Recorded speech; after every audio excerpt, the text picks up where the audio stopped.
Topic को हम शुरू करने जा रहे हैं। जैसे कि हमारा जो टॉपिक है वो क्या है, राज्य के नीति निर्देशक तत्व। नाम क्या है, राज्य के नीति निर्देशक तत्व। अब एक बात ध्यान रखना, नीति निर्देशक तत्व, इसे अगर हम शॉर्ट में कहेंगे तो डीपीएसपी कह सकते हो, ठीक है। Directive principle of state policy, ठीक है। Directive principle of state policies का फुल फॉर्म है डीपीएससी, इसमें शॉर्ट में कहेंगे, ठीक है। डीपीएससी कई बार क्या होगा, कहीं लिखते वक्त थोड़ा सा मैं आलस कर सकती हूँ, हो सकता है उसमें केवल डीपीएसपी लिख दूं, तो समझ जाना डीपीएसपी का मतलब ही है आपके नीति निर्देशक तत्व। तो राज्य के नीति निर्देशक तत्व मतलब directive principle of state policy. Point यहां तक क्लियर हुआ। अब देखो, राज्य के जो नीति निर्देशक तत्व है ये क्या होते हैं, क्योंकि मूल अधिकार आप सब पढ़ते हैं, आप सबको पता होता है कि मूल अधिकार क्या है, मूल कर्तव्य क्या है, परंतु नीति निर्देशक तत्वों को लेकर बच्चों के दिल में हमेशा एक क्यों होता है कि मैडम ये होते क्या है, काम में क्या आते हैं, इन्हें क्यों जोड़ा गया, ठीक है। तो बिल्कुल हम सारी चीजों को समझेंगे, इसे क्यों जोड़ा गया, कहां से जोड़ा गया, इसमें क्या प्रावधान है, कब संशोधन हुए, और कुछ व्यक्तियों ने आपके नीति निर्देशक तत्वों के लिए कुछ बातें भी कही थी, हम उनकी भी चर्चा करेंगे, ठीक है ना। अब देखो, राज्य के नीति निर्देशक तत्वों में आपको सबसे पहले ये पता होना चाहिए कि राज्य के जो नीति निर्देशक तत्व है बच्चों कहाँ है, भाग 4 अनुच्छेद 36 से 51। कहां मिलेंगे, भाग 4 में अनुच्छेद 36 से 51। ये आपको बिल्कुल साफ पता होना चाहिए। क्यों, एग्जामिनर क्या करता है, आपके सामने लिख देगा मूल अधिकार, मूल कर्तव्य, नीति निर्देशक तत्व है, ठीक है, और सामने लिख देगा कि भाग 2, 3, 4, 5, 4 किस में है। फिर आपको यह तय करना होता है कि सुमेलित करना होता है कि ये किस में आएगा, ये किस में आएगा। तो आपको पता होना चाहिए भाग 4 अनुच्छेद 36 से 51 में क्या दिए गए हैं, नीति निर्देशक तत्व दिए गए हैं। अब बात आ जाती है कि यह है क्या, क्या क्या है, किसे कहेंगे नीति निर्देशक तत्व। तो पहले बच्चों मैं आपको एक बात समझाना चाहती हूं, वो ये है कि नीति निर्देशक तत्व, नीति निर्देशक तत्व का मतलब है सरकार, मेरी बात को ध्यान से सुनना, इस शब्द में ही सब कुछ है। सरकार की नीतियों, नीतियों का मतलब सरकार कोई योजना बनाती है, सरकार कोई कानून बनाती है, मेरी बात को ध्यान से सुनना, सरकार कोई योजना बनाती है, सरकार कोई कानून बनाती है, सरकार कोई नीति बनाती है।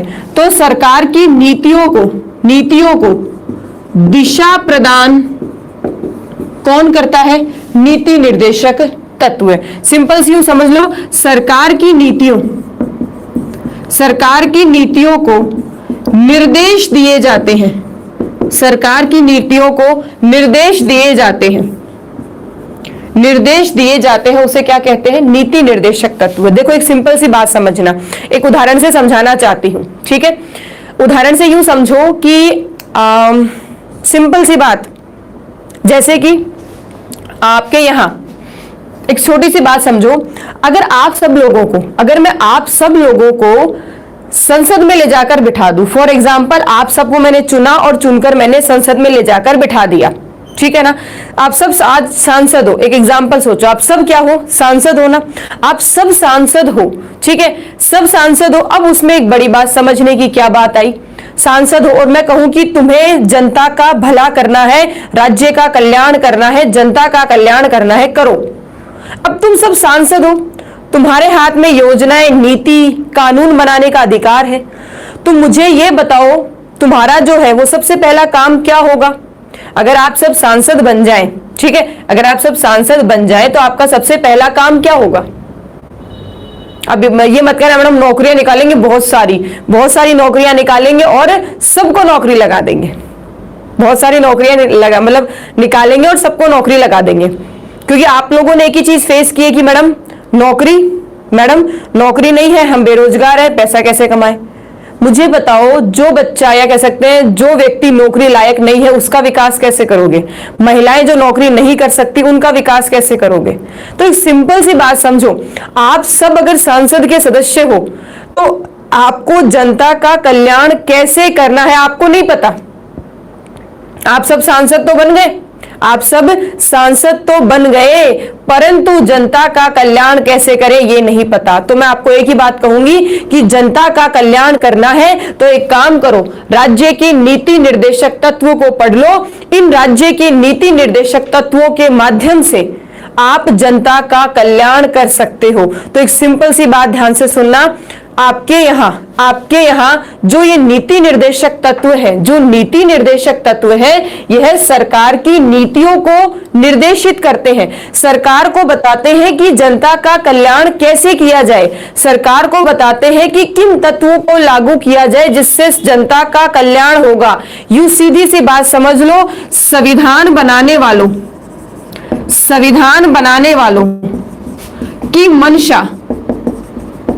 की मंशा को दर्शाया गया है। सिंपल सी बात क्या है, हमारे यहाँ जो संविधान बनाने वाले व्यक्ति थे वह हमारे जनता का या हमारे लोगों का किस प्रकार से विकास, किस प्रकार से निर्माण या किस प्रकार से कल्याण करना चाहते थे, ये बात उन्होंने डीपीएसपी में, नीति निर्देशक तत्वों में लिख दी।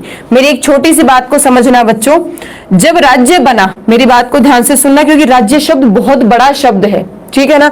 अब देखो, जब राज्य बना, ठीक है ना, जब राज्य बना तो राज्य के एक ही काम था, राज्य बना तो राज्य का एक ही काम था, राज्य को कहते थे पोलिस स्टेट। राज्य को क्या कहते थे? Police state. अब देखो, पोलिस स्टेट का मतलब होता है, पोलिस स्टेट का मतलब होता है वो राज्य जो लोगों की देखभाल करे, वो राज्य जो लोगों की देखभाल करे, वो राज्य जो लोगों के लिए कानून निर्माण करे। देखो, वो राज्य जो लोगों की देखभाल करे, वो राज्य जो लोगों के लिए कानून निर्माण करे, वो कहलाता था पोलिस स्टेट। वही एक और धारणा आई और उस धारणा को कहते हैं वेलफेयर स्टेट। इस धारणा को क्या कहते हैं? Welfare state. और वेलफेयर स्टेट का मतलब होता है बच्चों कल्याणकारी राज्य की स्थापना करना। किसकी करना? कल्याणकारी राज्य की स्थापना करना। मतलब अब देखो, मेरी बात को ध्यान से सुनना, पहले राज्य का मतलब था राज्य में रहने वाले व्यक्तियों की देखभाल करना और उनके लिए कानून बनाना, उनको लड़ने से बचाना, ठीक है, अपराध होने से बचाना।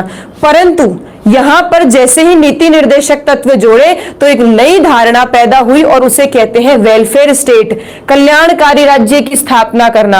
अब राज्य का काम अकेला देखभाल करना नहीं, उस राज्य के, उस देश के, उस राष्ट्र के प्रत्येक व्यक्ति का कल्याण करना भी था। और कल्याण करने के लिए हमने बना दिए नीति निर्देशक तत्व। पॉइंट यहां तक क्लियर? देखो, नीति निर्देशक तत्वों को एक एग्जांपल से समझाती हूं मैं तुम्हें।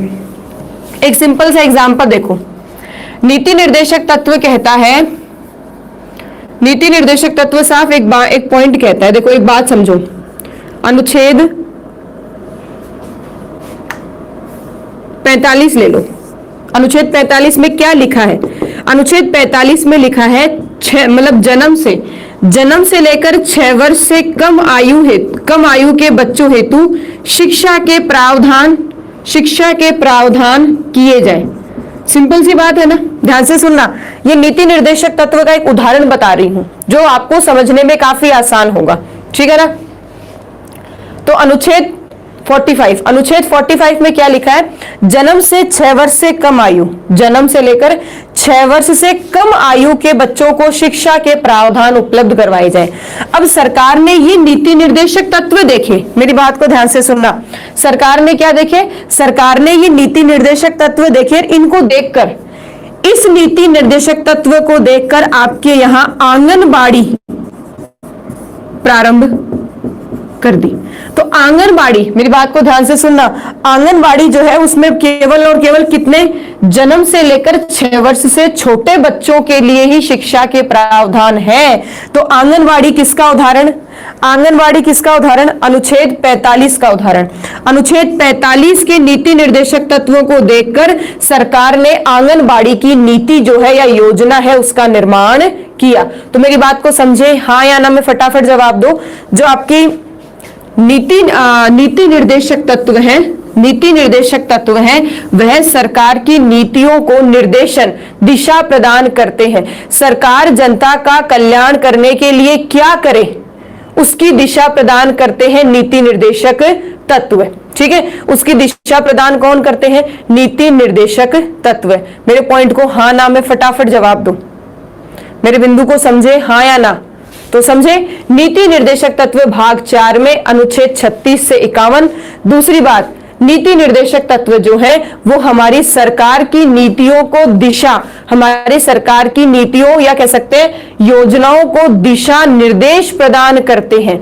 किस प्रकार जनता का कल्याण किया जाए, किस प्रकार जनता का कल्याण किया जाए, यह नीति निर्देशक तत्व हमें बताते हैं। पॉइंट यहां तक क्लियर? चलो अगली बात आती है, हमने अपनाया कहां से? बताओ, नीति निर्देशक तत्वों को कहां से अपनाया? नीति निर्देशक तत्वों को कहां से अपनाया गया? जवाब दो फटाफट। देखो, आप सबको पता है, बिल्कुल जैसे कि पहले भी बच्चे कह रहे थे मैडम आयरलैंड से अपनाया। बिल्कुल, नीति निर्देशक जो तत्व है उन्हें आयरलैंड से अपनाया, परंतु बहुत सारे जो बच्चे हैं वो एक दुविधा में भी रहते हैं कि मैडम हमने अधिनियम 1935 भी पढ़ा है। बहुत से बच्चे कंफ्यूज रहते हैं, बहुत सारे बच्चे कंफ्यूज रहते हैं। हालांकि मुझे पता है आयरलैंड से लिया गया, पर एक छोटा सा कॉन्सेप्ट समझ लो, छोटी सी बात समझ लो। बाय द वे, क्योंकि एग्जामिनर को ये पता होता है कि ये बात सबको पता है, तो वो ऐसी चीज पूछता ही नहीं है, ये आपको उलझाने का पूरी कोशिश करता है। मान लो एग्जाम में अगर ये आ जाए कि नीति निर्देशक तत्व कहां से अपनाए गए, नीति निर्देशक तत्व कहां से अपनाए गए, और उस ऑप्शन में आयरलैंड नहीं हो, अगर उस ऑप्शन में आयरलैंड नहीं हो तो आप वरीयता किसको दे सकते हो? 1935 अधिनियम को। कैसे हो सकता है? मेरी बात को सुनना। नीति निर्देशक तत्व आयरलैंड से अपनाए गए, ये सबको पता है, आयरलैंड से अपनाए गए, परंतु आपके यहाँ एक अधिनियम था, भारत में एक अधिनियम आया था 1935 अधिनियम। उस आपके भारत शासन अधिनियम 1935 में निर्देशों के उपकरण आए थे, जिन्हें आज आप वर्तमान में डीपीएसपी कहते हो, जिन्हें आप डीपीएसपी कहते हो, उन्हीं में, या कह सकते हैं जिसे आज डीपीएसपी कहते हो, वो पहले क्या थे? निर्देशों के उपकरण। किसमें थे? 1935 अधिनियम में। अब बात आती है कि 1935 अधिनियम में ये जो डीपीएसपी जो निर्देशों के उपकरण थे, ये कहां से लिए गए थे? यह आयरलैंड से लिए गए थे।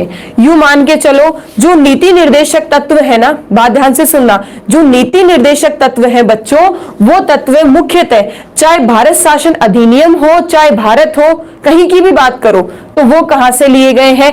आयरलैंड से लिए गए हैं। ध्यान से सुनना, 1935 अधिनियम के अंदर जो आपके उपकरण थे वो भी आयरलैंड से लिए गए। ठीक है, इसीलिए हमारा जवाब हमेशा क्या होता है बच्चों?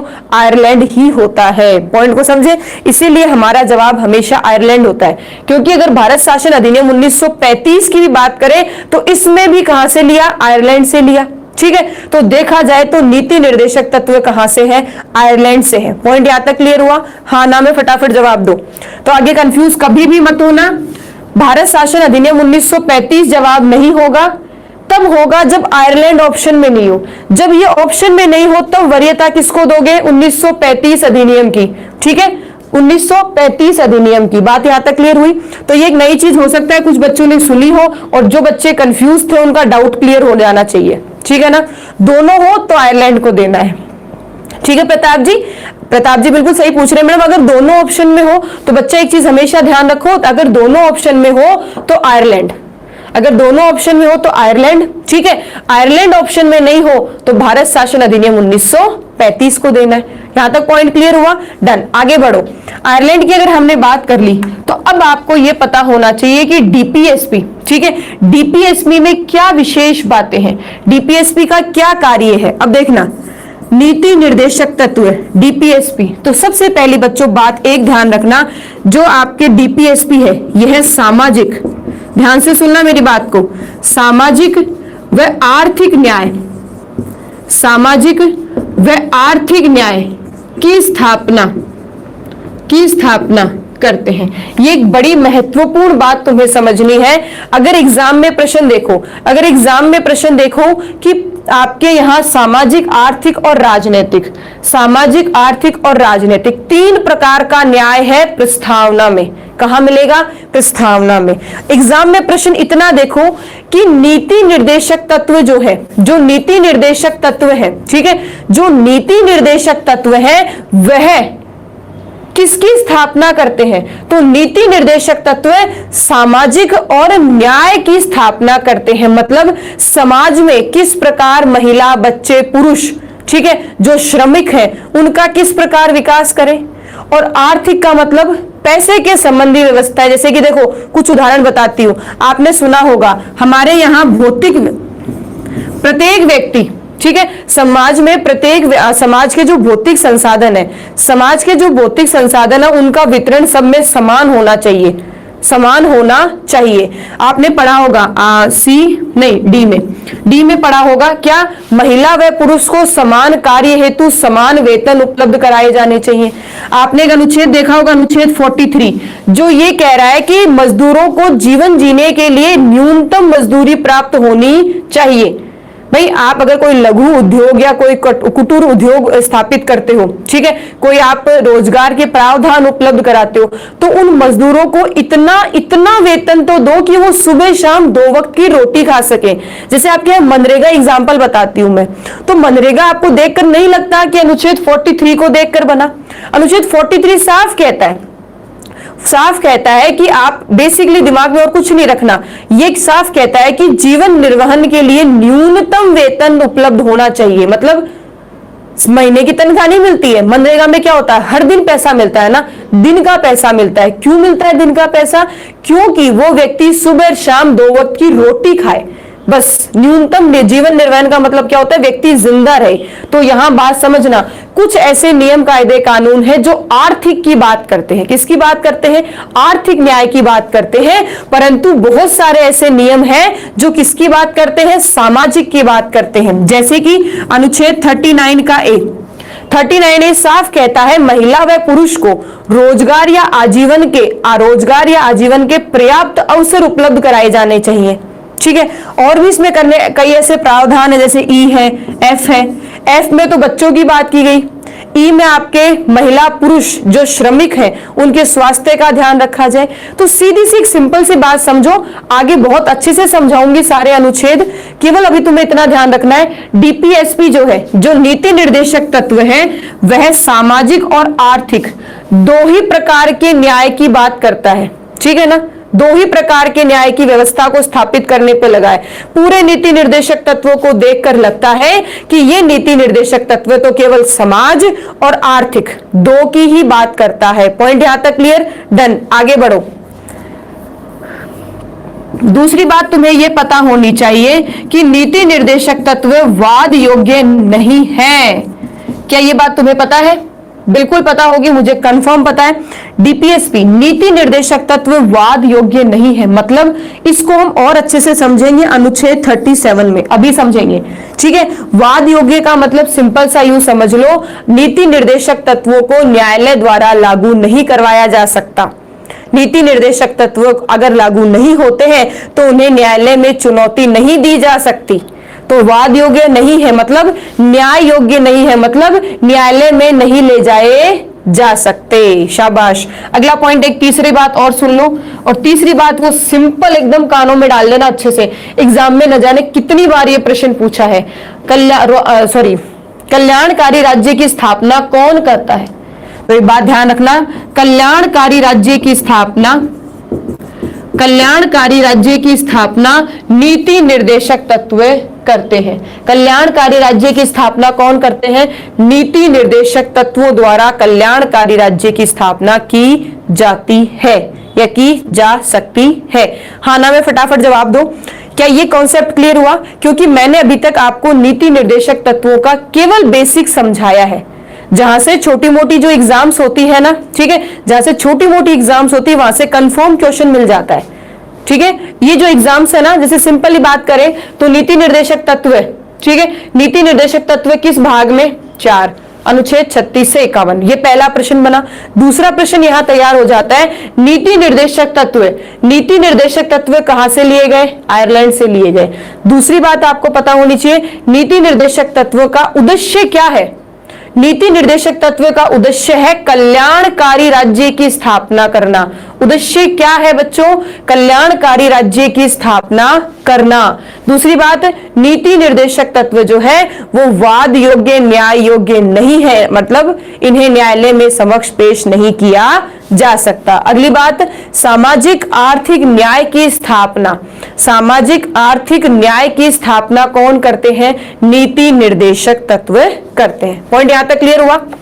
चलो अब आपको मैं 2-3 बातें और बता दूं, सुन लो, क्योंकि एग्जाम में आ जाते हैं कई बार कि ये कथन किसने कहा, ये कथन किसने कहा।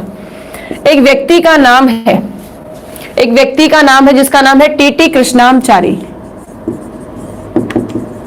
एक व्यक्ति का नाम है टीटी कृष्णामचारी। इन्होंने कहा, ध्यान से सुना मेरी बात को, इन्होंने कहा नीति निर्देशक तत्व डीपीएसपी, डीपीएसपी भावनाओं का कूड़ा घर है। टीटी कृष्णामचारी ने क्या कहा? देखो बच्चों, अब ये मत कहना कि मैडम टीटी कृष्णामचारी तो प्रारूप समिति के सदस्य थे और इन्होंने ही तो संविधान का प्रारूप तैयार किया, इन्होंने ही तो नीति निर्देशक तत्व बनाए थे, कहीं ना कहीं जोड़ने में इनका समर्थन तो था ही ना।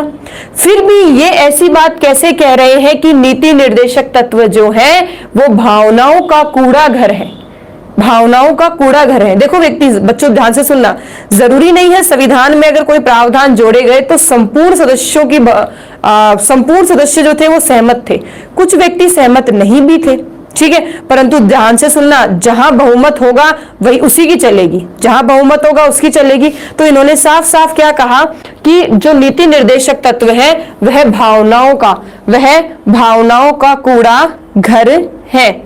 अगली बात, एक व्यक्ति और था केटी शाह, एक व्यक्ति और था केटी शाह। इसने क्या कहा? ध्यान से सुनना, इन्होंने कहा डीपीएसपी एक ऐसा चेक है, डीपीएसपी एक ऐसा चेक है, ठीक है, एक ऐसा चेक है जिसके भुगतान की तिथि, ठीक है, जिसके भुगतान की तिथि बैंक द्वारा तय की जाती है, बैंक द्वारा तय की जाती है। मतलब सिंपल सी बात कह दी कि एक ऐसा चेक है, ठीक है, एक ऐसा चेक है जिसकी भुगतान की तिथि बैंक के द्वारा तय की जाती है या बैंक की इच्छा पर छोड़ दी, यूं कह सकते हो बैंक की इच्छा पर छोड़ दिया गया। मतलब केटी शाह ने क्या कहा? केटी शाह ने इसको कैसे समझाया? ध्यान से सुनना, ऐसा चेक, चेक का मतलब पैसा आता है आपके पास पैसा आता है तो बैंक से पैसा चला जाता है ना। आपके पास पैसा आया, आपको फायदा हुआ और बैंक से पैसा निकल गया, बैंक से क्या हो गया? पैसा निकल गया। अब बात को समझना गहराई से, डीपीएसपी मतलब अगर नीति निर्देशक तत्व है, एक ऐसा चेक है, आपको दे दे तो आपका भला हो जाए, परंतु सरकार की जेब खाली हो जाए एक तरह से, ठीक है। तो यहां साफ कह दिया कि जिसके पास चेक, जिसके पास पैसा, जो बैंक है वो सरकार है, अधिकार शक्तियां सरकार के पास में, सरकार चाहे तो बैंक में चेक इशू करवा दे, चाहे तो न करवाए। मतलब एक ऐसा चेक है जिसके भुगतान, मतलब उस चेक से पैसा कब मिलेगा यह भी बैंक ही तय करती है। मतलब बैंक की मर्जी है तो हमें पैसा दे, बैंक की मर्जी ना हो तो हमें पैसा न दे। पॉइंट यहां तक क्लियर? तो ये कहावत है, मैं ऐसा नहीं कह रही कि ऐसे ही है, केटी शाह ने कहा है, मैंने नहीं कहा है, ठीक है। अब अगली बात आती है, एक व्यक्ति और थे बी आर अम्बेडकर। एक व्यक्ति थे जिनका नाम क्या था बच्चों? B R Ambedkar. B R Ambedkar ने कहा कि डीपीएसपी जो है, डीपीएसपी सिंपल सी बात करते हैं तो नीति निर्देशक जो तत्व है वह सामाजिक व आर्थिक लोकतंत्र की स्थापना करते हैं। सामाजिक व आर्थिक लोकतंत्र की स्थापना करते हैं। मतलब बी आर अम्बेडकर ने कहा नीति निर्देशक तत्व क्या, सामाजिक लोकतंत्र को और आर्थिक, दो प्रकार के लोकतंत्र की स्थापना कौन करता है, नीति निर्देशक तत्व करते हैं। तो बच्चों इन्होंने क्या कहा है, इनकी जो कहावत है इन्होंने क्या कहा है, ये आपको ध्यान रखना है। एक और, ठीक है, एक और मुझे बताना है, मैं इसको मिटाना पड़ेगा मुझे, पहले एक बार रिवाइज कर लो। टीटी कृष्णामचारी, टीटी कृष्णामचारी ने कहा भावनाओं का कूड़ा घर। कृष्ण जी ने क्या कहा, कूड़ा घर, भावनाओं का कूड़ा घर, ठीक है। और केटी शाह, केटी शाह, तो ये जो शाह है, शाह मतलब साहब जी, यूं कह सकते हो, शाह मतलब साहब जी, और साहब जी के पास बहुत सारा पैसा है, तो वो किसकी बात करता है, चेक की बात करता है। पॉइंट यहां तक समझे, हाँ या ना। शाह है, शाह मतलब साहब जी, और साहब जी है तो उसके पास पैसा भी होगा, और वो किसकी बात करते हैं, चेक की बात करते हैं, ठीक है, डन। तो शाह मतलब चेक की बात की गई। और बी आर अम्बेडकर, अंबेडकर जी को याद करना पड़ेगा। अंबेडकर जी जो है वो समाज की और आर्थिक लोकतंत्र की बात करते हैं। पॉइंट यहां तक क्लियर हुआ, पॉइंट यहां तक क्लियर हुआ। तो आपके ये तो कुछ व्यक्ति थे, एक व्यक्ति और था केसी व्हीलर, एक व्यक्ति और था जिसका नाम क्या था, केसी व्हीलर। इसने क्या कहा, इसने साफ कहा डीपीएसपी मतलब नीति निर्देशक तत्व, ठीक है, नीति निर्देशक तत्व जो है वह न्यायपालिका, वह न्यायपालिका तथा कार्यपालिका, न्यायपालिका तथा कार्यपालिका के मध्य संघर्ष को बढ़ावा देते हैं, के मध्य संघर्ष को बढ़ावा देते हैं। अब आपको ये बात थोड़ी अटपटी लग रही होगी, ये बात क्या लग रही होगी, अटपटी लग रही होगी। कैसे लग रही होगी कि मैडम आप ये कह रहे हो कि डीपीएसपी और मतलब नीति निर्देशक जो तत्व है वो न्यायपालिका और कार्यपालिका को लड़वाते हैं। बिल्कुल लड़ाई होती है इनके बीच में। कैसे होती है इनके बीच में लड़ाई, मेरी बात को ध्यान से सुनना। आपके यहां जब डीपीएसपी को सरकार लागू करती है, ध्यान से सुनना, डीपीएसपी को लागू कौन करती है, कार्यपालिका करती है। कार्यपालिका का मतलब सरकार लागू करती है। मेरी बात को ध्यान से सुनना, डीपीएसपी जब लागू होते हैं तो कार्यपालिका सरकार लागू करती है। और एक बात हमेशा ध्यान रखना, जब आपके यहां डीपीएसपी लागू होते हैं तो किसी ना किसी मूल अधिकारों का उल्लंघन या हनन तो होता ही है।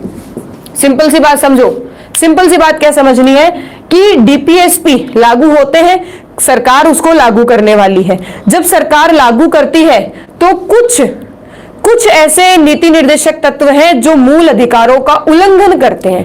अब बात आ गई मूल अधिकार, डीपीएसपी अगर बात होती है और अगर वह मूल अधिकारों का उल्लंघन करे तो न्यायपालिका बीच में आएगी या नहीं आएगी।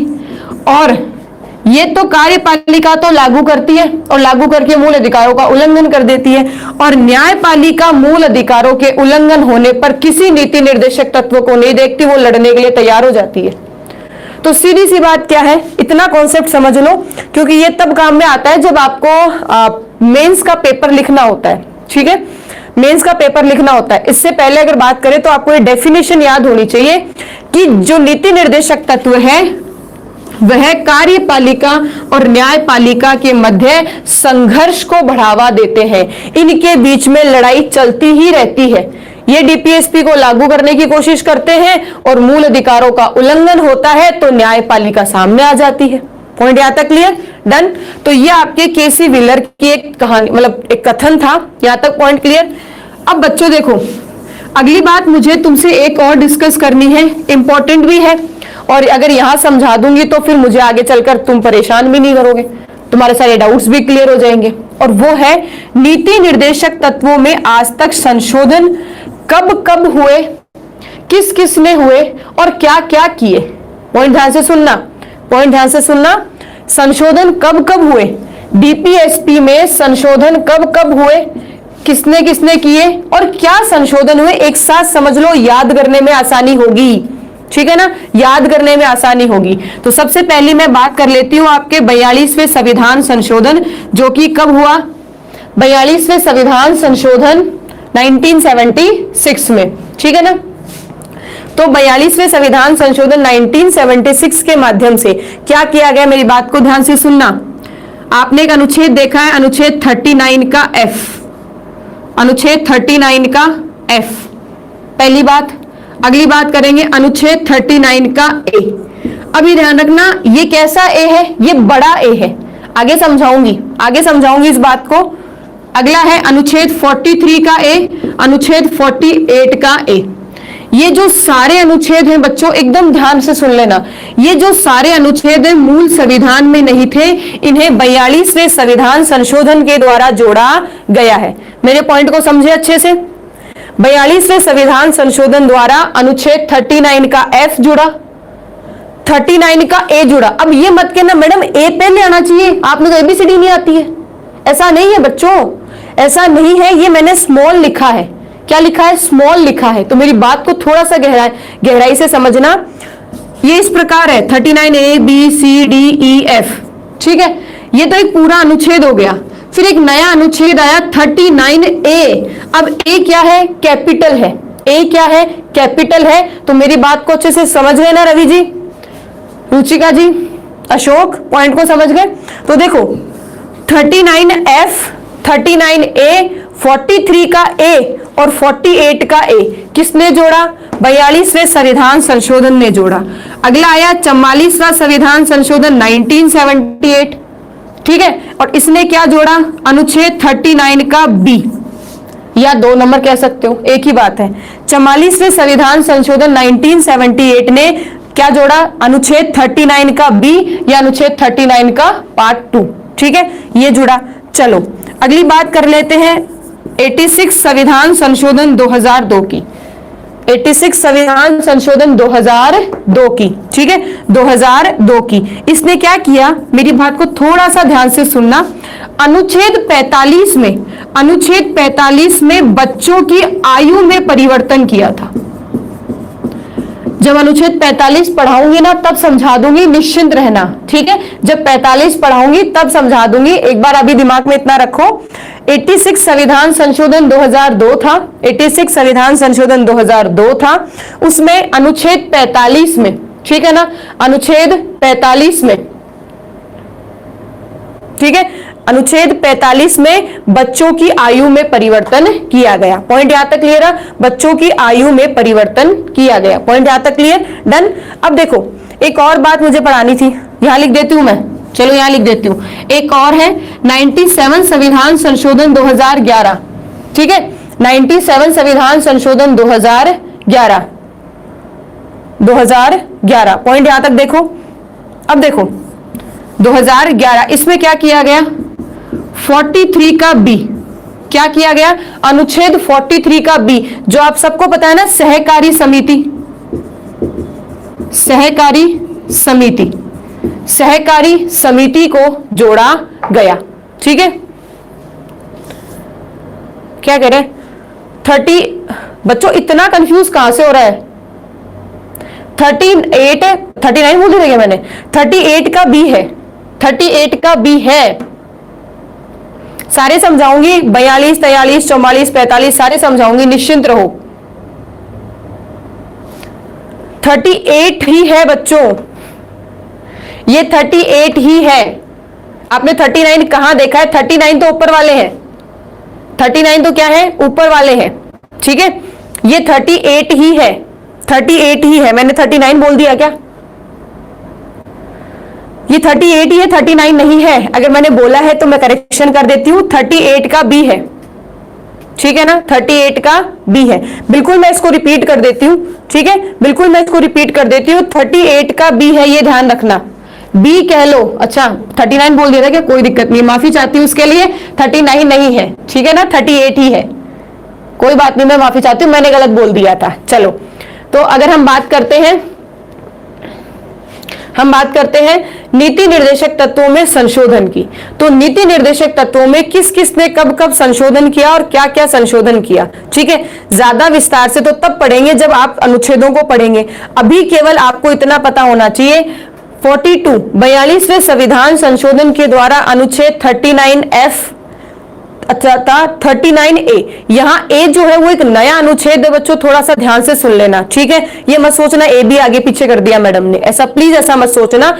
39A जो है वो एक अलग आर्टिकल, नया आर्टिकल बना था। ये कैपिटल A लिखा है मैंने, ठीक है। कैपिटल A का मतलब होता है एक नया आर्टिकल होना, ठीक है। तो अब बात करते हैं 43A और 48A, ये तो जुड़े हैं कब, 42वें संविधान संशोधन द्वारा। 44वें संविधान संशोधन से जोड़ा गया अनुच्छेद 38 का बी या 38 का 2, एक ही बात है, ठीक है। 38 का दूसरा पॉइंट। अब बात कर लेते हैं अनुच्छेद अगला संशोधन है 86 संविधान संशोधन 2002। इसमें अनुच्छेद 45 में बच्चों की आयु में परिवर्तन किया गया था। पॉइंट क्या था, ठीक है ना। अगली बात करते हैं 97 संविधान संशोधन 2011 की। इसने 43B जोड़ा था। क्या जोड़ा था, 43B जोड़ा था, जिसमें सहकारी समितियों की बात की गई है। क्या ये पॉइंट क्लियर हुआ। ये संविधान संशोधन आपको याद करने अच्छे से, क्योंकि कई बार क्या होता है एग्जाम में, क्या होता है केवल ये संशोधन ही पूछ लेता है कि बताओ फलाना संशोधन कब किया गया, ठीक है, और बच्चा यही कंफ्यूज हो जाता है। तो ये चीज है ना सबसे इंपॉर्टेंट पार्ट है बच्चों, क्योंकि मैं जब अनुच्छेद शुरू करूंगी ना तो मैं आपको अलग अलग भी पढ़ा दूंगी। हालांकि मैं अलग अलग भी बताऊंगी, निश्चिंत रहो, ठीक है। अलग अलग भी पढ़ाऊंगी, पर जब अलग अलग पढ़ाऊंगी ना तो तुम्हें याद करने में थोड़े से तकलीफ होगी, याद नहीं होंगे, ठीक है। याद नहीं होंगे तो तुम्हें यह ध्यान रखना है कि ये जो संविधान संशोधन है उनको एज इट इज याद करना है, ठीक है ना। याद कर लो, गांठ बांध लो, लिख लो, रट लो इनको पूरा अच्छे से। अगली बात अब शुरू करते हैं हम आपके नीति निर्देशक तत्व। अब हम क्या शुरू करते हैं बच्चों, नीति निर्देशक तत्व क्या होते हैं। तो सबसे पहली बात मैं आपसे पूछूं, जो सबसे पहला अनुच्छेद है वो है अनुच्छेद 36। नीति निर्देशक तत्व क्या कहता है। तो अनुच्छेद 36 जो है वो राज्य की परिभाषा की बात करता है। अनुच्छेद 36 किसकी बात करता है, राज्य की परिभाषा की बात करेगा। किसकी करेगा, परिभाषा की। अब बात समझना, जो परिभाषा मैंने अनुच्छेद 12 में पढ़ाई थी, मेरी बात को ध्यान से सुनना, जो अनुच्छेद मैंने या कह सकते हैं जो परिभाषा मैंने अनुच्छेद 12 में पढ़ाई थी वही परिभाषा जो है वो अनुच्छेद 36 में है। अब हो सकता है कुछ बच्चे जो है वो मेरे साथ आज ही जुड़े हों, ठीक है, उन्होंने अनुच्छेद 12 नहीं पढ़ा हो। मैं हल्का सा रिवाइज करवा देती हूं, एक बार थोड़ा सा देखो मैंने ये कहा कि राज्य की परिभाषा का मतलब ये होता है बच्चों, कुछ बच्चे जो है वो राज्य को सोचते हैं, राज्य का मतलब राजस्थान, राज्य का मतलब हरियाणा, राजस्थान का मतलब राज्य का मतलब यूपी। तो मेरे बच्चों इस बात को बड़े ध्यान से सुनना, राज्य का मतलब राजस्थान नहीं है हमारे संविधान में। हमारा संविधान अगर कह रहा है राज्य तो इसका मतलब पूरा देश, पूरा देश।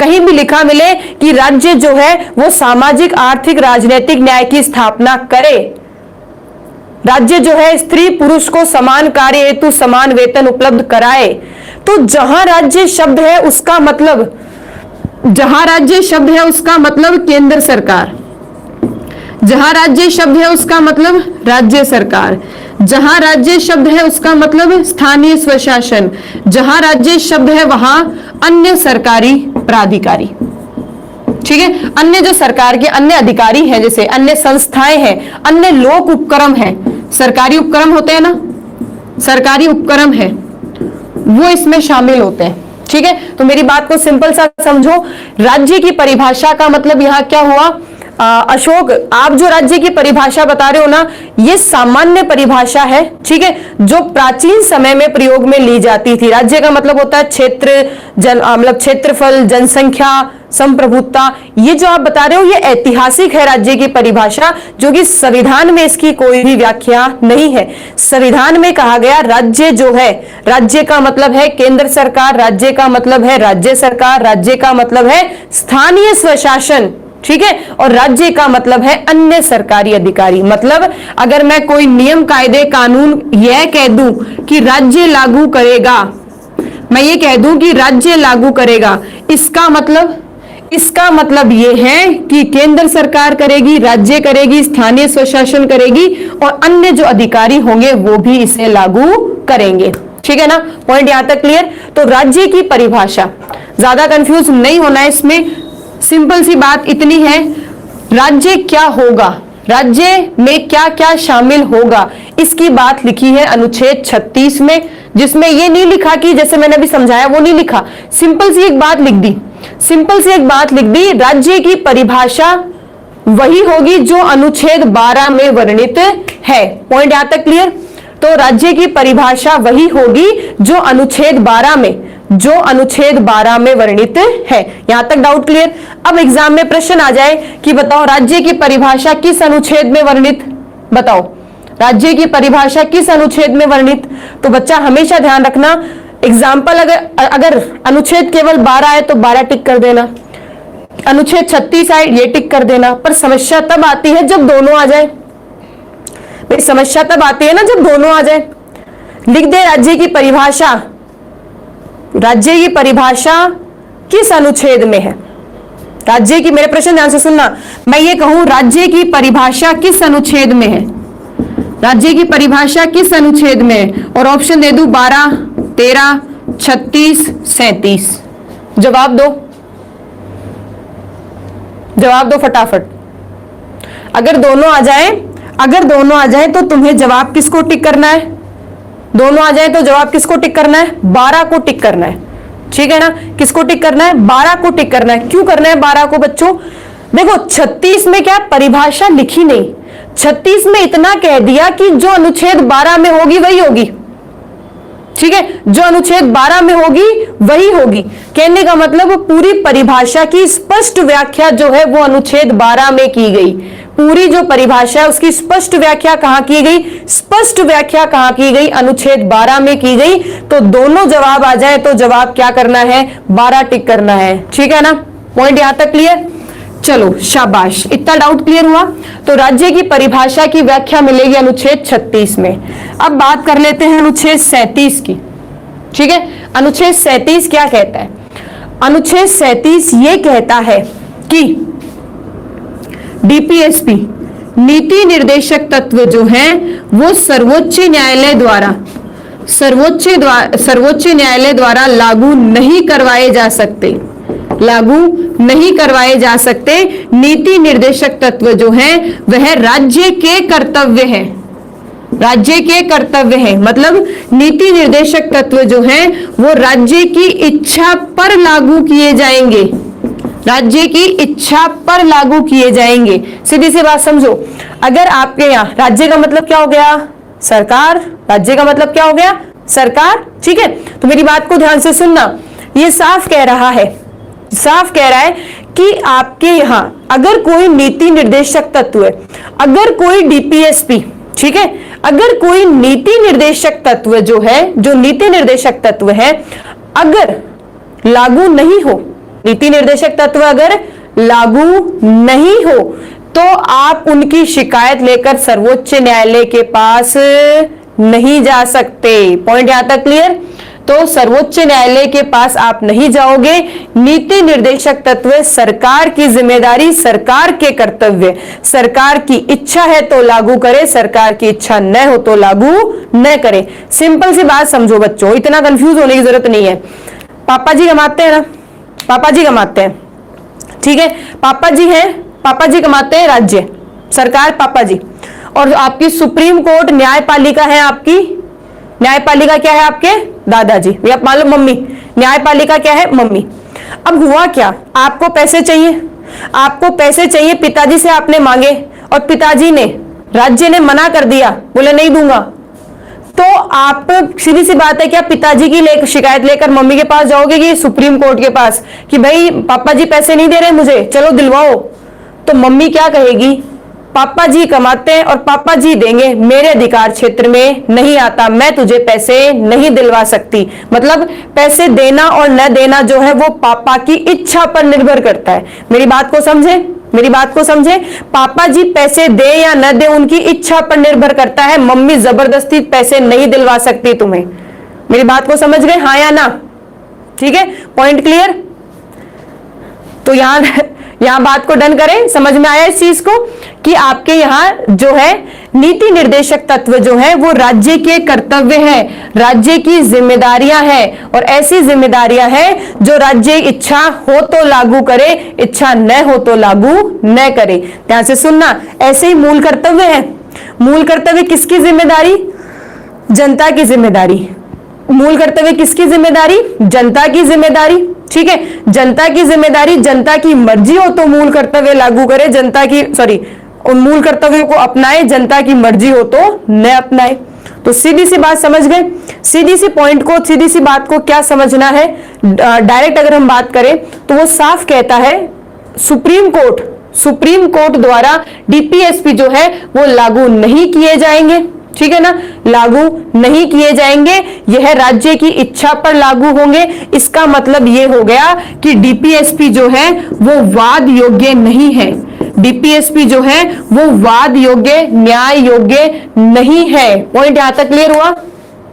डन? हाँ ना में? तो क्या आपको अनुच्छेद 37 समझ में आ गया? एग्जाम में अगर कभी देखो कि नीति निर्देशक तत्व वाद योग्य नहीं है, किस अनुच्छेद के द्वारा नहीं है? नीति निर्देशक तत्व वाद योग्य नहीं है, बताओ कौन सा अनुच्छेद? अनुच्छेद 37। अगली बात समझना, नीति निर्देशक तत्व राज्य के कर्तव्य है, किस अनुच्छेद के द्वारा? अनुच्छेद 37 के अनुसार द्वारा। नीति निर्देशक तत्वों को आपके न्यायालय द्वारा लागू नहीं करवाया जा सकता। नीति निर्देशक तत्वों को न्यायालय का संरक्षण प्राप्त नहीं है, न्यायालय का संरक्षण प्राप्त नहीं है, किस अनुच्छेद के द्वारा? अनुच्छेद 37 के द्वारा। पॉइंट यहां तक क्लियर हुआ? हाँ ना? फटाफट जवाब दो। डन? क्लियर? सबको समझ में आ गया? चलो आगे। ठीक है, तो अनुच्छेद 37 समझ में आया। अब बात कर ले अनुच्छेद 38 की। अनुच्छेद 38 की देखो, अनुच्छेद 38 क्या कहता है? अनुच्छेद 38 सिंपल सी एक जो बात कहता है वो क्या है? पहले मेरी बात को सुनना अच्छे से। राज्य लोक कल्याण की, मैं एक बार लिख लूं, लिखते वक्त सुनो इस चीज को। ठीक है, लिखते वक्त सुनो, फिर समझाऊंगी आराम से, पूरा लिखने पर आराम से समझाऊंगी।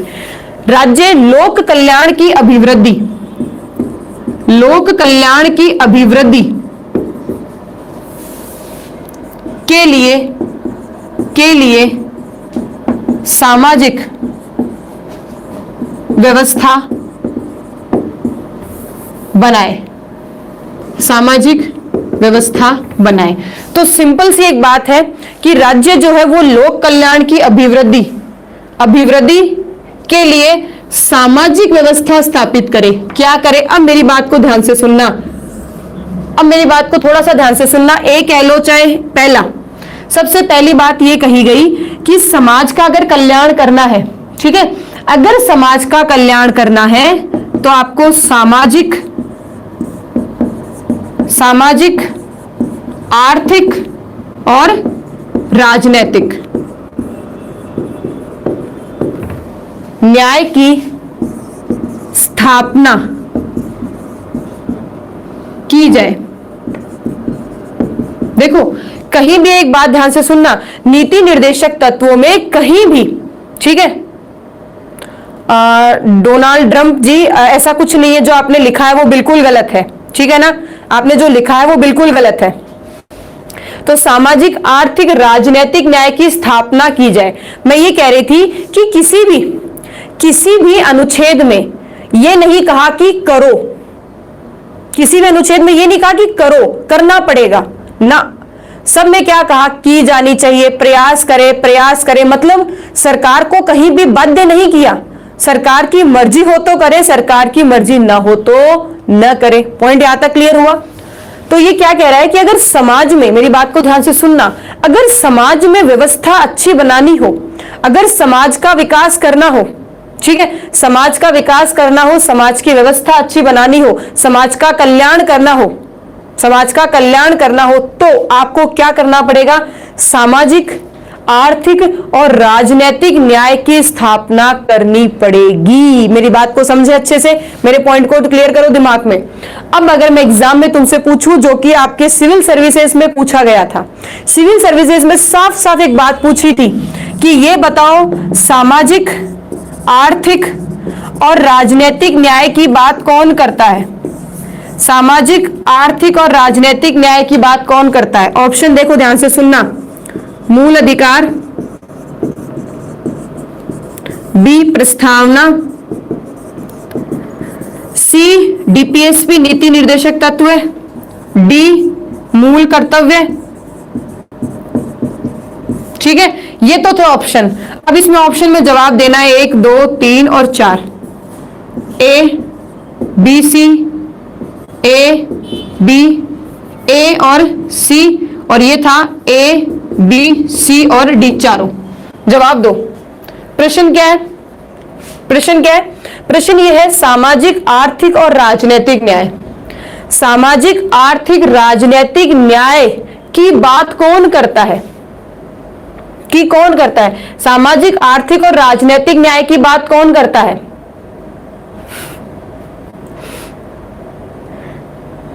ठीक है, कौन करता है बताओ? कौन करता है? जो जवाब दो फटाफट। कौन करता है? मैंने प्रश्न एक ही पूछा है, मैंने ये पूछा है कि इनकी न्याय की स्थापना की बात कौन करता है। जवाब क्या आया आपका? चौथा। अब मेरी बात सुनो, क्या बात है, किसका जवाब आया? किसी ने भी सही जवाब? अच्छा, बहुत से बच्चों ने दिया है। चलो चलो चलो, डन, मैं समझ गई। सब होशियार बच्चे हो आप लोग, क्या बात है। आपने एक ऐसे प्रश्न का जवाब दिया है जो सिविल सर्विसेज में आया हुआ है। पता है कि आप कितने होशियार हो आप लोग। अगला जो RS या IAS जो आएगा वो आप बिल्कुल दे सकते हो। ठीक है ना? देखो, आपके यहाँ मैंने प्रस्तावना में आप सबको पढ़ाया था ना, प्रस्तावना में आप सबको पढ़ाया था। क्या पढ़ाया था? प्रस्तावना में मैंने आप सबको ये पढ़ाया था कि सामाजिक, आर्थिक और राजनीतिक न्याय। अच्छे से याद करो, क्लियर। फिर आपको मैंने अभी पढ़ाया DPSP में सामाजिक, आर्थिक, राजनीतिक न्याय। तो इसका जो जवाब होगा, इसका जो जवाब होगा वो होगा बी और सी। इसका जवाब क्या होगा? बी और सी। प्रस्तावना और नीति निर्देशक तत्व। प्रस्तावना और नीति निर्देशक तत्व जो है वो सामाजिक, आर्थिक और राजनीतिक न्याय की स्थापना करते हैं। पॉइंट यहां तक क्लियर? हाँ ना में जवाब दो। चलो, हाँ ना में जवाब दो। Point clear? Point clear? देखो, अगली बात, अब अगली बात समझना। अब आपने ये पॉइंट तो समझ लिया, अब आपको ये पता है क्या? मुझे बताओ, फटाफट जवाब दो। मैं तुम्हें अभी क्लास में समझा चुकी हूं। ये जो पॉइंट है जो मैंने अभी पढ़ाया था बी, ये ए कह लो, ये जो पॉइंट है इसको कब जोड़ा गया? फटाफट जवाब दो। इस पॉइंट को कब जोड़ा गया? मैंने अभी तुम्हें पढ़ाया है, मैं तो भूल गई, तुम्हें याद है क्या? इसे कब जोड़ा गया? फटाफट बताओ, कब जोड़ा गया? कब जोड़ा गया? अरे इतना क्या सोचना है? 44वें संविधान संशोधन 1978 में, मुझे याद है, मैं भूली नहीं हूं। ठीक है, 44वें संविधान संशोधन 1978 में जोड़ा गया। क्या जोड़ा है? अब वो ध्यान से सुनना। क्या जोड़ा? ये कहा कि आय, प्रतिष्ठा, आय, प्रतिष्ठा, सुविधा व अवसर की असमानता को, अवसर की असमानता को दूर करने का प्रयास किया जाए। दूर करने का प्रयास किया जाए। पॉइंट यहां तक क्लियर हुआ? मेरी बात को अच्छे से समझे। ये क्या कह रहा है? ये साफ कह रहा है, नया पॉइंट जोड़ा। किसने जोड़ा है? 44वें संविधान संशोधन ने जोड़ा। क्या कहा? आय, पैसा, प्रतिष्ठा, सुविधाएं और अवसर। अगर हमारे देश में, ठीक है, अगर हमारे देश में कहीं भी आय, प्रतिष्ठा, सुविधा और अवसर की बात हो रही है, तो अगर आय में असमानता है, कोई बहुत ज्यादा कमा रहा है, किसी को बहुत ज्यादा सुविधाएं मिलती हैं, कोई बहुत ज्यादा कमा रहा है, किसी को सुविधाएं ज्यादा मिलती हैं, किसी को अवसर ज्यादा मिलते हैं, ठीक है, और किसी को बिल्कुल नहीं मिलते हैं। अगर हमारे देश में ऐसी असमानताएं हैं जिसमें आप यूं कह सकते हो आय बहुत ज्यादा है, प्रतिष्ठा भी बहुत ज्यादा है, उसकी सुविधाएं उसी को मिलती हैं, अवसर भी सारे उसी को मिलते हैं, तो अगर हमारे देश में ऐसा कुछ भी है, उस असमानता को दूर करने का प्रयास करे। मतलब सरकार ऐसी योजना, ऐसी नीति बनाए जिससे हमारे समाज में सामाजिक आर्थिक न्याय की स्थापना हो। ठीक है, सामाजिक आर्थिक और राजनीतिक न्याय की स्थापना हो, मतलब समाज में भेदभाव खत्म हो, समाज में जो भौतिक संसाधन है या जो आय का बंटवारा है वो सब में एक समान हो। ठीक है, समाज में राजनीतिक न्याय का मतलब हुआ सबको वोट देने का अधिकार हो, सबको वोट देने का अधिकार हो। पॉइंट यहां तक क्लियर। फिर अगर हम बात करते हैं, फिर क्या कहा, सरकार ऐसी योजना बनाए, सरकार ऐसी नीति बनाए जो आय, प्रतिष्ठा, सुविधा और अवसर में क्या लेकर आए, असमानता को दूर करे, समानता लेकर आए। मेरी बात को यहां तक समझे, फटाफट हाना में जवाब दो, हाना में जवाब दो। अनुच्छेद 38 क्लियर, अनुच्छेद 38 के इस पॉइंट से एग्जाम में प्रश्न आया हुआ है और इससे आने की पूरी संभावना है। तो सीधी सी बात क्या है, अगर समाज में कल्याण करना है, अगर समाज का कल्याण करना है तो ये 3 न्याय स्थापित करो और ये असमानता को क्या करो, दूर करो। ये क्या करो, ये तो 3 न्याय स्थापित करो और इस असमानता को खत्म करो। ये दोनों अगर आप काम कर लेते हो तो समाज का क्या हो जाएगा बच्चों, कल्याण हो जाएगा। बताओ, समाज का क्या हो जाएगा, कल्याण हो जाएगा। बिल्कुल, ये प्रस्तावना में भी है। विजय जी कहां थे, हम समझ चुके हैं इस बात को। ठीक है, ये बात जो है ये प्रस्तावना में भी लिखी है, हम इस बात को पढ़ चुके हैं। विजय जी कहां थे आप, डन। चलो आगे बढ़ते हैं। देखो, अनुच्छेद 38 को जहां तक हो सकता है मैंने पूरा समझाने की कोशिश की है कि कल्याण अगर करो, समाज में अगर कल्याण करना है तो ये तो 3 न्याय की स्थापना कर लो, इस तो तीनों की न्याय की स्थापना करो, कल्याण हो जाएगा। और जो असमानताएं हैं उनको दूर कर लो, समाज का कल्याण हो जाएगा। ये बात कहता है अनुच्छेद 39। कौन कहता है, अनुच्छेद 39। अब देखो, अब इस बार जो अनुच्छेद आ रहा है ना बच्चों, ये अनुच्छेद बच्चों को परेशान भी करता है। क्यों करता है अनुच्छेद परेशान, क्योंकि ये एक ऐसा अनुच्छेद है जिसके अंदर 6 अनुच्छेद है। मतलब ये ऐसा अनुच्छेद है जिसके अंदर 6 अनुच्छेद है, 6 प्रावधान है। ठीक है, तो मेरी बात को ध्यान से सुनना। क्या है बात, ये है अनुच्छेद 39, अनुच्छेद 39 ध्यान से सुनना। एक तो अनुच्छेद है अनुच्छेद 39 और एक अलग से अनुच्छेद आता है अनुच्छेद 39A। ये कैपिटल ए है, ध्यान से सुनना। ये क्या है, कैपिटल ए है। तो इसमें आएगा A, B, C, D, E और F। कितने, 6 प्रावधान किसमें है, 39 में। और आपके यहाँ एक नया अनुच्छेद जोड़ा गया, अनुच्छेद 39A का। ठीक है ना, तो ये आपको मैं ये समझाऊंगी सारे तसल्ली से, बट ये डिफरेंस आपको पता होना चाहिए बच्चों। देन ये बात पता चली। अब आपको मैं आगे बताती हूं और वो बात ये है, अनुच्छेद 39 कहता है राज्य। राज्य, अब राज्य क्या क्या करेगा, सबसे पहली बात, ठीक है, मैंने यहाँ राज्य लिख दिया, इसका मतलब क्या है, नीचे मुझे बार बार राज्य लिखने की आवश्यकता नहीं पड़नी चाहिए। मैंने यहाँ राज्य लिख दिया, बात यही खत्म कर ली। अब मेरी बात को समझना, राज्य ये सबसे पहले कहता है स्त्री व पुरुष को आजीविका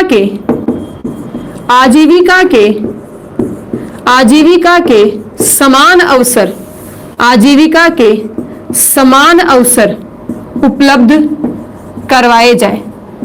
मतलब महिला हो या पुरुष हो, ध्यान से सुनना।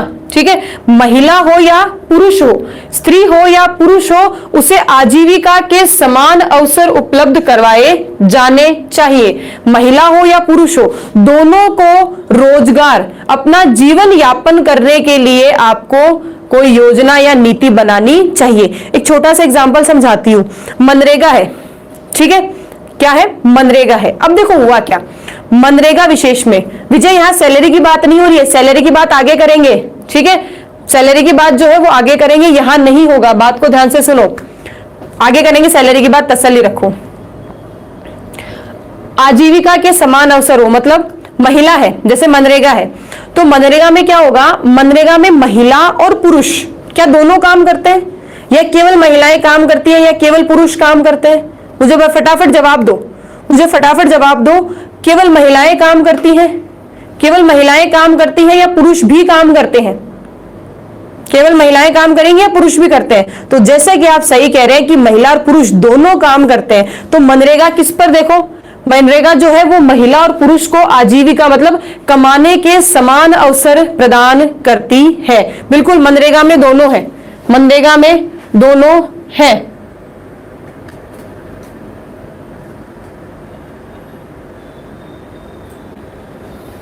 मनरेगा में क्या है?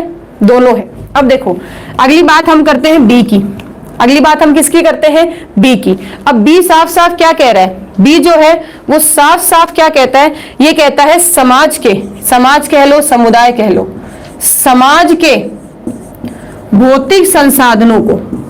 देखो, अनुच्छेद 39 को अच्छे से समझ लो बच्चों, क्योंकि 39 जो है वो समझ में नहीं आता है, याद भी नहीं होता है, ठीक है ना?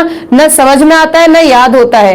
राणा सिंह राजपूत जी समझ में इसलिए नहीं आ रहा क्योंकि आपने क्लास को प्रारंभ से नहीं लिया, और नीति निर्देशक तत्व एक ऐसा पॉइंट है जो अगर एक बार समझ में आ गया फिर आदमी टेंशन फ्री है, ठीक है ना? तो समझने की कोशिश करो, समझ में आ जाएगा, क्योंकि मैं बहुत ज्यादा इजी लैंग्वेज में आपके सामने लेकर आ रही हूं इस बात को। देखो, समाज के भौतिक संसाधनों, समाज के भौतिक संसाधनों का उचित वितरण, उचित वितरण व स्वामित्व उपलब्ध करवाया जाए या प्रदान करवाया जाए। मेरी बात को अच्छे से समझो। मेरी बात को इसमें इसलिए समझना है कि समाज के अंदर मतलब समाज में जो भौतिक संसाधन है, समाज के जो भौतिक संसाधन है, अगर उनके वितरण की बात करें, उनके बंटवारे की बात करें, ठीक है ना, उनके वितरण की बात करें, उनके बंटवारे की बात करें, या उनके स्वामित्व की बात करें, ठीक है ना, या उनके स्वामित्व की बात करें, तो बच्चों इसमें एकदम सीधी सी बात कही गई है। सीधी सी बात समझो, ऐसा नहीं होगा कि गांव में एक ही व्यक्ति के पास में 2000 बीघा जमीन है, ऐसा नहीं होगा। 2000 बीघा जमीन एक साथ एक ही व्यक्ति के साथ एक ही व्यक्ति के पास नहीं हो सकती। हम क्या करेंगे? उस जमीन का वितरण, उस जमीन का बंटवारा करेंगे, उस जमीन का क्या करेंगे? बंटवारा करेंगे। मान लो हम कहते हैं कि ऑयल रिफाइनरी, ठीक है, ऑयल रिफाइनरी, या कह सकते हैं कि जब आपके यहाँ कुछ मिनरल्स वगैरह निकाले जाते हैं, या आपके यहाँ जब कोई फैक्ट्री स्टैब्लिश होती है, तो ऐसा नहीं होगा कि एक ही आदमी सारी फैक्ट्रियां स्टैब्लिश करेगा। जो व्यक्ति योग्य है उसे हम फैक्ट्री स्टैब्लिश करने या फैक्ट्री का स्थापना करने या उसके फैक्ट्री को बनाने की पूरी आजादी देंगे। सिंपल सी बात है। एक बात समझो, अगर ये गांव है, इस गांव में 50 व्यक्ति रहते हैं और 50 में से 3 ऐसे व्यक्ति हैं जिनके नाम पर पूरे गांव के खेत हैं। इस गांव में जितने भी खेत हैं वो इन 3 व्यक्तियों के नाम पर है। बाकी जो 47 व्यक्ति हैं उनके नाम पर कोई खेत, कोई जमीन नहीं है, कोई खेत नहीं है, कोई जमीन नहीं है। अब मुझे बताओ, ये 47 व्यक्ति ग्रामीण परिवेश से है, एजुकेशन इनके पास है नहीं है, ठीक है, ग्रामीण परिवेश से है, एजुकेशन है नहीं, ये अपना खर्चा पानी कैसे चलाएंगे? तो आपको नहीं लग रहा कि इस गांव के अंदर क्या है? वितरण उचित रूप में नहीं हुआ, बंटवारा जो है वो उचित रूप में नहीं हुआ। तो मेरी बात को ध्यान से सुनना, सरकार जो है वो इन तीनों की जमीन को लेकर पूरे गांव में इनका क्या कर सकती है? वितरण कर सकती है, ठीक है, वितरण करना, स्वामित्व करना। मेरी बात को समझे? तो यहाँ सिंपल सी एक बात समझाने की कोशिश कर रही हूं, क्योंकि अनुच्छेद बी और जो सी है, ठीक है, अनुच्छेद बी और सी है, तो जो अनुच्छेद बी है और सी है, ये दोनों आपके मूल अधिकारों में भी आगे काम में आएंगे। काम में मतलब आ चुके हैं, मैं पढ़ा चुकी हूं आपको इसके बारे में, ठीक है। हाँ बिल्कुल क्षेत्रीय किशन जी, जो जमींदारी प्रथा थी ना, ऐसी थी।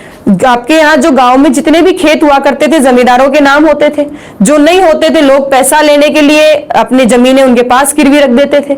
अब जब आजादी हुई, आजादी मिली, तो आजादी मिली तो सबको ये कह दिया कि भाई जिसके पास जो संपत्ति वो उसका मालिक।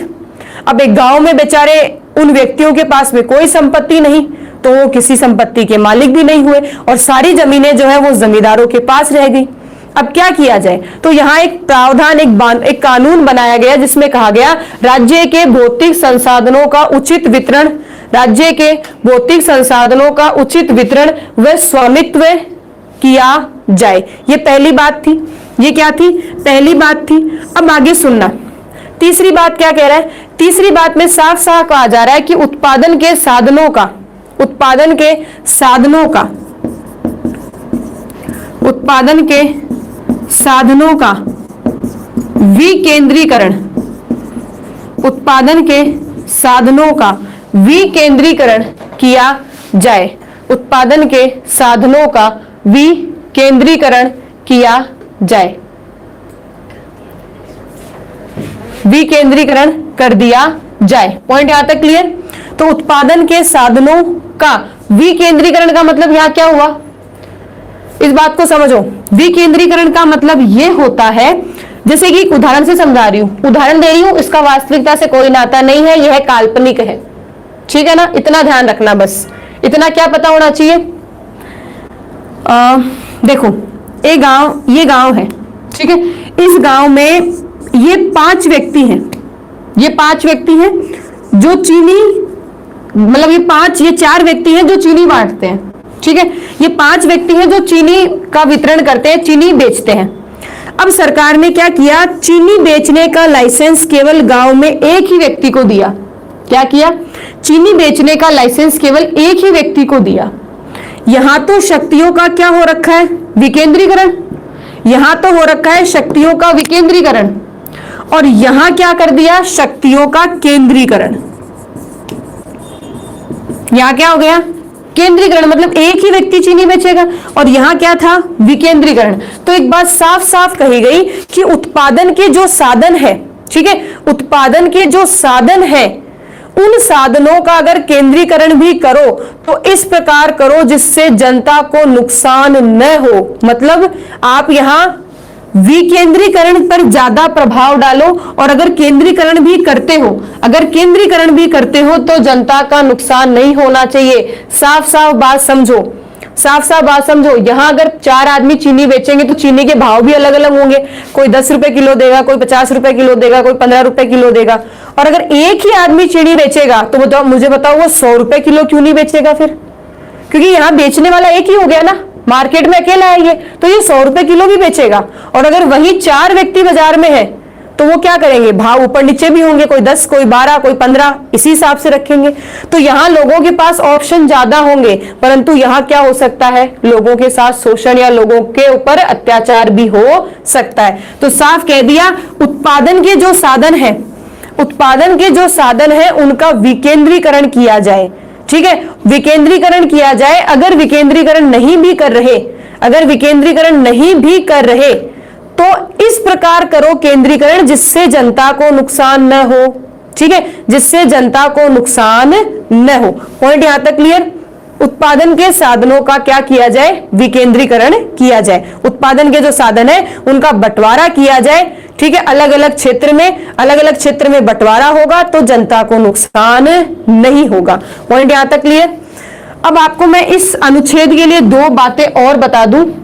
इस अनुच्छेद के लिए 25वें संविधान संशोधन 1971 में एक बात को जोड़ा गया।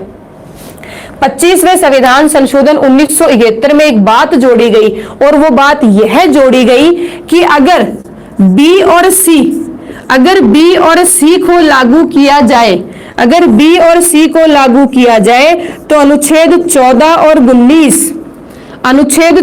19 का अगर उल्लंघन होता है तो उसे उल्लंघन होने के नाते उन्हें चुनौती नहीं दी जाएगी। मतलब अगर बी और सी लागू करते हो तो अनुच्छेद 14 और 19 का अगर उल्लंघन हो रहा है तो उल्लंघन होने दो, अगर उल्लंघन हो रहा है तो उल्लंघन होने दो।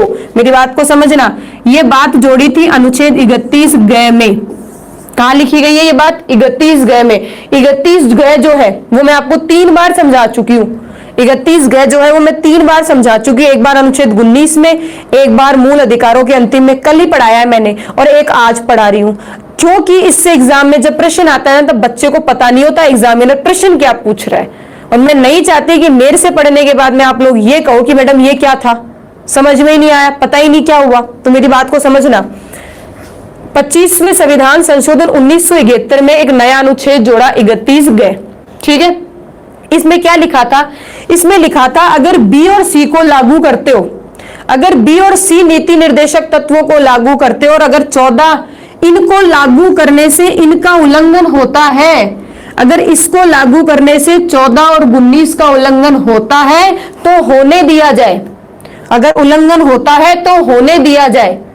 यूं समझ लो, जहां बी और सी होंगे वहां अनुच्छेद 14 और 19 चुप हो जाएंगे। वहां क्या हो जाएंगे? अनुच्छेद 14 और 19 क्या होंगे? चुप हो जाएंगे। पॉइंट यहां तक क्लियर? ये मैं पहले बता चुकी हूं, मैंने फिर रिपीट कर दिया, कोई बच्चा नया हो तो। चलो, अनुच्छेद इसका डी क्या कहता है? डी कहता है स्त्री व पुरुष, फिर स्त्री पुरुष की बात आ गई। डी कहता है स्त्री व पुरुष को समान कार्य हेतु समान वेतन उपलब्ध करवाया जाए। मतलब चाहे महिला काम करो या, बिल्कुल सही समझे रमेश चौधरी जी, बिल्कुल सही समझे। अगर इन दोनों को लागू करके, अगर इनको लागू करने से 14 और 19 का वायलेशन होता है तो आप अपील नहीं कर सकते हो, ठीक है ना। तो देखो, स्त्री व पुरुष का अगर काम एक जैसा तो पैसा भी एक जैसा। अगर स्त्री और पुरुष को काम एक जैसा करना है तो पैसा भी एक जैसा होगा। समान कार्य के लिए समान वेतन। फॉर एग्जाम्पल, मैं आपको पॉलिटी पढ़ा रही हूं, मेरे भी पॉलिटिकल में वही रेस्पॉन्स है जो कि एक पुरुष का है। मान लो पुरुष भी कोई मेल टीचर पढ़ा रहा है, मैं फीमेल टीचर, दोनों पॉलिटिकल पढ़ा रहे हैं, दोनों का रेस्पॉन्स भी एक जैसा है। तो इस बीच ये अंतर नहीं होगा कि मैं महिला हूं तो मुझे पैसा कम मिले और पुरुष को पैसा ज्यादा मिले, ऐसा नहीं होना चाहिए। अगर हमारा काम एक जैसा, हमारी योग्यता एक जैसी, हमारा रिस्पॉन्स एक जैसा, तो हमारा वेतन भी एक जैसा होना चाहिए। पॉइंट यहां तक क्लियर? जैसे कि मनरेगा विशेष में, मनरेगा में चाहे महिला काम करो पुरुष काम करो, अगर काम एक जैसा तो उनका वेतन एक जैसा। जैसे गवर्नमेंट स्कूल्स में या गवर्नमेंट जैसे स्कूल्स में जो टीचर्स होते हैं, तो टीचर जैसे मान लो 2nd ग्रेड के हुए, एक साथ लगी है, चाहे महिला हो या पुरुष हो, एक साथ लगे हैं, ठीक है, तो उनको वेतन कैसा मिलता है? एक साथ। फिर प्रमोशन होता है तो वेतन कैसा मिलता है? एक साथ। पॉइंट यहां तक क्लियर हुआ? तो चाहे महिला हो या पुरुष हो, ठीक है, उनको दोनों को काम एक जैसा तो वेतन भी एक जैसा। ये डी है आपका। ई दिख जाएगा क्या नीचे? ई यहां लिखती हूं नीचे। ई में क्या लिखा है? स्त्री पुरुष क्रमिकों की शक्ति व स्वास्थ्य। स्त्री पुरुष क्रमिकों मतलब काम करने वाले, ठीक है, काम करने वाले जो स्त्री पुरुष है, काम करने वाले जो स्त्री पुरुष है, ठीक है, उनकी शक्ति, स्वास्थ्य और एक बात और कहते हैं सुकुमार। एक और बात कही जाती है सुकुमार। नीचे लिख देती हूं मैं, स्त्री पुरुष क्रमिक शक्ति व सुकुमार बालक की शक्तियों का, सुकुमार बालक की शक्तियों का दुरुपयोग न किया जाए। देखो मेरी बात को समझना, ये क्या कहना चाह रहा है? कंफ्यूज मत हो, घबराओ मत। ये क्या कह रहा है? ये कह रहा है महिला और पुरुष, जो काम करने वाले महिला है, जो काम करने वाली पुरुष है, ठीक है, जो काम करने वाले महिला है, जो काम करने वाले पुरुष है, उनकी शक्ति मतलब उन पुरुषों, उन महिलाओं से जो काम करने वाले हैं, उनसे कोई गलत काम न करवाया जाए। शक्ति का दुरुपयोग का मतलब क्या हो गया? उनमें काम करने की शक्ति तो है परंतु, ठीक है, इनकी काम करने की शक्ति तो है परंतु इसकी शक्ति का गलत प्रयोग न किया जाए। स्वास्थ्य, ठीक है, स्वास्थ्य के लिए व्यवस्थाएं की जाए। अगर बीमार है या कोई ऐसा काम नहीं दिया जाए जो उनकी आयु या उनकी क्षमताओं से परे हो। मेरी बात को ध्यान से सुनना, ऐसा काम न दिया जाए जो उनकी आयु, उनकी क्षमताओं से दूर हो, जिससे उनका स्वास्थ्य बिगड़े, ठीक है, उनका स्वास्थ्य बिगड़े। और क्या कह रहा है? सुकुमार अवस्था, बालकों की, यूं कह सकते हैं बालकों की सुकुमार अवस्था की शक्तियों का दुरुपयोग न हो। मतलब जो बच्चे हैं, सुकुमार अवस्था हो गई आपकी लगभग किशोरावस्था के आसपास का जो समय होता है, तो जो किशोरावस्था के जो बालक हैं, उनकी जो शक्तियां हैं, वो जो बालक के जो कार्य हैं, उनका गलत प्रयोग न किया जाए। पॉइंट यहां तक क्लियर हुआ? हाँ ना में फटाफट जवाब दो, हाँ ना में जवाब दो। बस अपन लोग लास्ट इसका एफ और देखेंगे, एक और पॉइंट इसका बचा हुआ है। एफ देखने के बाद में फ्री हो आप, कोई दिक्कत नहीं है, ठीक है। ये 6 है, इसको तो पूरा करेंगे ही करेंगे कम से कम। तो पहली बात ये समझ में आया या नहीं आया, मुझे ये बताओ फटाफट, क्योंकि मुझे एक और लिखना है और वो लिखने के लिए मुझे इसे मिटाना पड़ेगा। ठीक है, एक बार छोटा सा रिवीजन देख लो फटाफट, क्योंकि कई बार आप लोग क्या करते हो, टॉपिक को पूरा करने के लिए झूठी हाँ भी भर देते हो कि आगे मैम समझ में आगे चलो। ठीक है, देखो साफ मैंने यहाँ क्या कहा, महिला और पुरुष, ये तो याद हो ही गया ना, महिला और पुरुष को आजीवन रोजगार के समान अवसर, मतलब आजीविका के समान अवसर मिलेंगे। कमाने के लिए महिला हो पुरुष हो अवसर एक जैसे मिलेंगे दोनों को।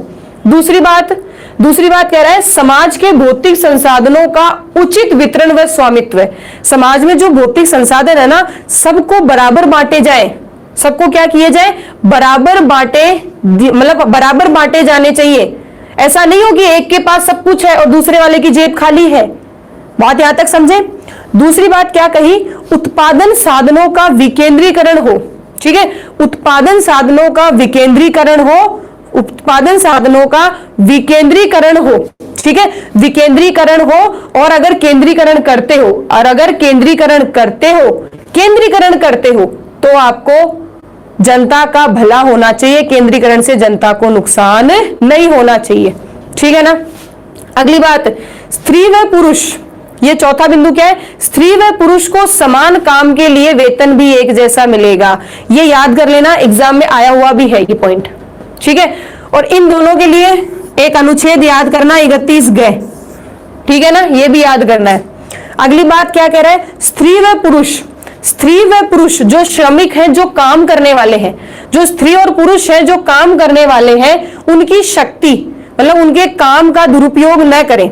ठीक है, उनकी जो स्वास्थ्य है उसको बनाए रखे, ऐसा कोई काम न करवाएं जिनका उनका स्वास्थ्य बिगड़ सके। ठीक है, आयु और क्षमता के अनुसार काम दिया जाए, इसका मतलब ये है। तो स्त्री व पुरुष की क्रमिकों की शक्ति और उनके स्वास्थ्य, शक्ति का दुरुपयोग ना हो और स्वास्थ्य जो है वो बनाए रखे, और जो सुकुमार अवस्था के जो बालक है, सुकुमार अवस्था के जो बालक है उनकी शक्तियों का दुरुपयोग न हो। ठीक है, सुकुमार अवस्था का दुरुपयोग न हो, किशोर अवस्था को किसी गलत रास्ते पर न ले जाया जाए। ये बात यहां तक क्लियर। अब एक पॉइंट और रह जाता है अपना एफ, एक पॉइंट और होता है एफ, उसको समझ लो। चलो, मुझे फिर याद नहीं आ रहा, अब मुझे फिर याद दिलाओ। ये जो अनुच्छेद एफ है इसको बाद में जोड़ा, एफ को क्या किया बच्चों, बाद में जोड़ा। ठीक है, एफ को क्या किया, बाद में जोड़ा है। बाद में जोड़ा, कौन से संविधान संशोधन द्वारा जोड़ा, फटाफट बताओ, कौन से संविधान संशोधन द्वारा जोड़ा। मुझे याद है 42वें संविधान संशोधन 1976। बिल्कुल प्रियंका सैनी जी, एकदम सही। एफ को जोड़ दिया। एफ में क्या लिखा, एफ की सिंपल सी बात समझो। एफ कह रहा है बालकों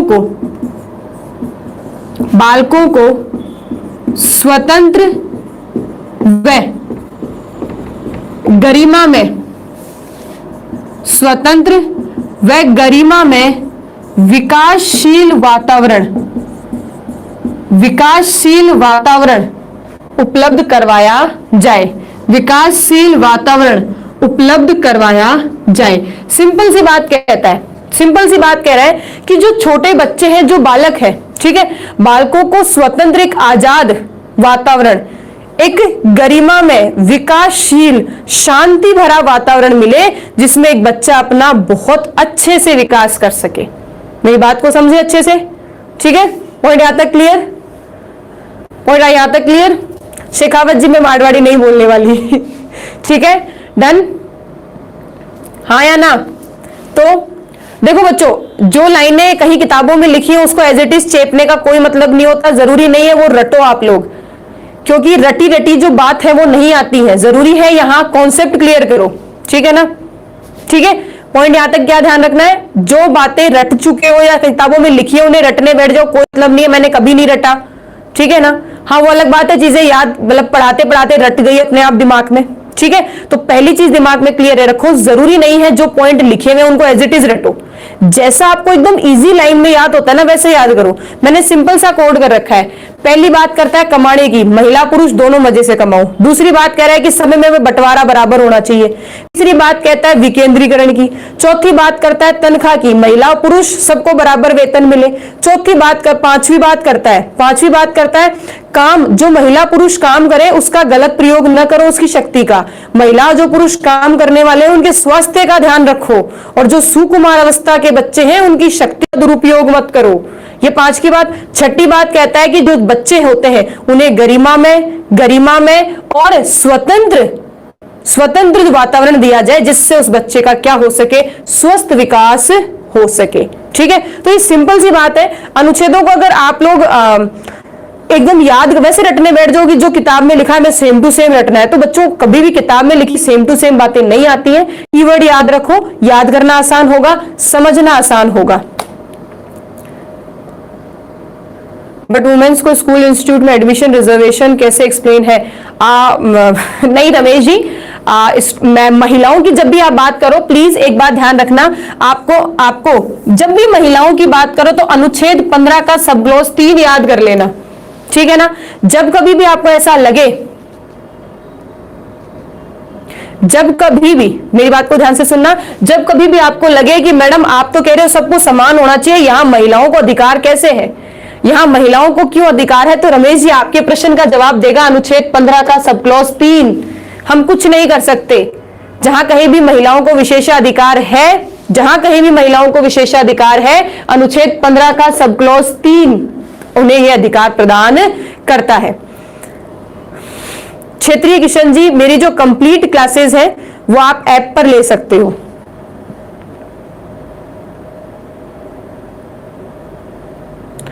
क्या पूछ रहे, सुविधा कहां है, मैं समझी नहीं। नहीं दुर्गेश मीना जी नहीं, पहले मुझे, अच्छा मैं आपके सवालों के जवाब दूंगी, ठीक है ना। मेरी लोकेश जी मेरी लिखावट समझ में नहीं आ रही तो आप स्क्रीनशॉट कैसे लेंगे फिर इसका? मैंने एक आर्टिकल मिटा दिया है, ये भी ध्यान रखना।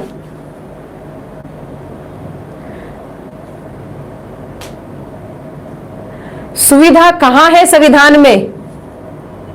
सोनम जी यही तो पूछ रहे ना कि संविधान में सुविधा कहां है, तो बच्चा संविधान खुद एक सुविधा ही तो है, ठीक है सोनम जी, संविधान एक सुविधा ही तो है आपके लिए। महिलाओं को रिजर्वेशन मिल जाता है, महिलाओं को विशेषाधिकार मिल जाते हैं, आपकी सुविधा ही तो है। तो सुविधा ही मतलब संविधान पूरा सुविधा के लिए तो बना है।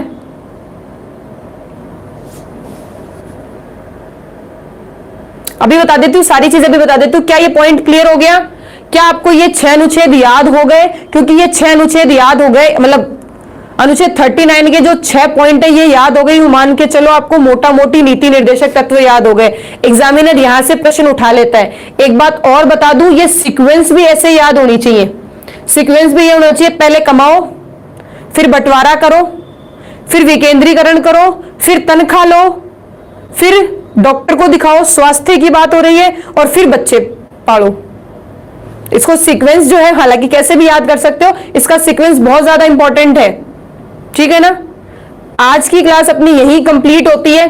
पहली बात, आज की जो हमारी क्लास है वो यही कंप्लीट होती है। नीति निर्देशक तत्व कल पार्ट 2 में पढ़ेंगे। कल हमारे नीति निर्देशक तत्व कंप्लीट हो जाएंगे और उसके बाद हम चर्चा करेंगे मूल कर्तव्यों की, और मूल कर्तव्य एक दिन में हो जाएगा।